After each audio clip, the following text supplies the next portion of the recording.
message from Our Lady on this Ash Wednesday. Our Lady. My children, today you will receive ashes on your heads to remind you that mortal man comes from dust and will return to dust. This, my children, is a stark reality of the littleness and shortness of human life. Yet, my children, thanks to Jesus, your bodies will indeed be resurrected, and your spiritual souls will be united with them for all eternity. My children, eternity is such a long time, it is beyond your imagination, and yet so few people are preparing their spiritual souls for eternity. Once you die on this earth, you will be like an old man who has reached retirement age and can no longer work. You will be dependent on what you have saved and on the goodness of others. My precious children, take the call to prayer and conversion of life seriously and teach others to do the same. Well, again, just so simple, to be honest with you, and yet in its simplicity, almost scary as well. Now, I used to work as an actuary, pensions and, well, more life insurance actuary, but I also worked alongside people that were working in pensions. And of course, the whole business is based on saving now, whatever age you are, so that when you hit 65 or 70 or whatever the retirement age is, you will have enough money set aside. They do projections, they do estimates and all sorts of stuff, and there are different types of plans and different types of funding. And most people are already, even they're only in their 20s and they start the first job, they're already putting money into their retirement plan all through their lives. And so Our Lady is saying the same thing. She's saying that it might seem far off death, even though we don't know. But having said that, we have to be accumulating. We have to start now.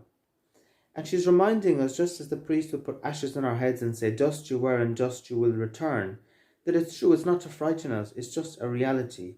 The same way as in the pensions business. You're not frightening people by telling them one day you'll be old and you won't be able to work. Nobody will say you're discriminating against them or scaring them for saying that. It's just a reality. So then afterwards you're dealing with the reality, saying because you won't be able to work, that's why you need to set money aside. And so Our Lady's saying the same thing. You're not going to be around forever. You are going to die. When you die, your spiritual soul carries on, and the state your soul is in as it leaves your body is the state that it's going to go to Jesus in. And if it's in a miserable, wretched state, it's not going to be pure enough to go to heaven. And where are you going to go? Either you're going to choose hell, or else you're going to choose heaven and basically need a massive amount of purging, which is what purgatory is about.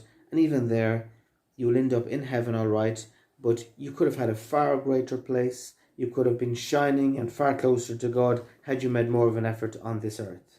And so it's like the retirement thing. You could put the bare minimum aside, think it'll be okay, it'll be okay, it'll be okay.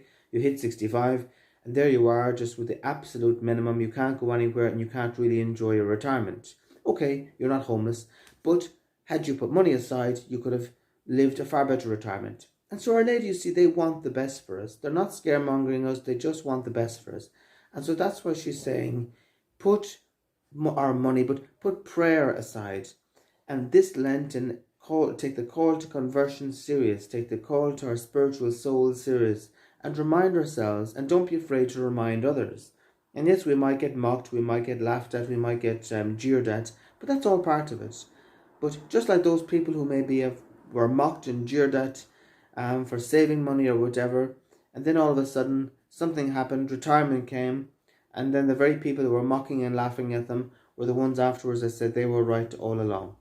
So as I say, we're running a marathon, not a sprint, and Our Lady desperately wants to see us happy in heaven, close to Jesus, and she also wants to see us setting a good example to other people, so that as many people as possible will have as big and shining a place as possible in heaven with Jesus and Mary. But it starts now, and even though it seems very far away, when Our Lady speaks, she says, life is short.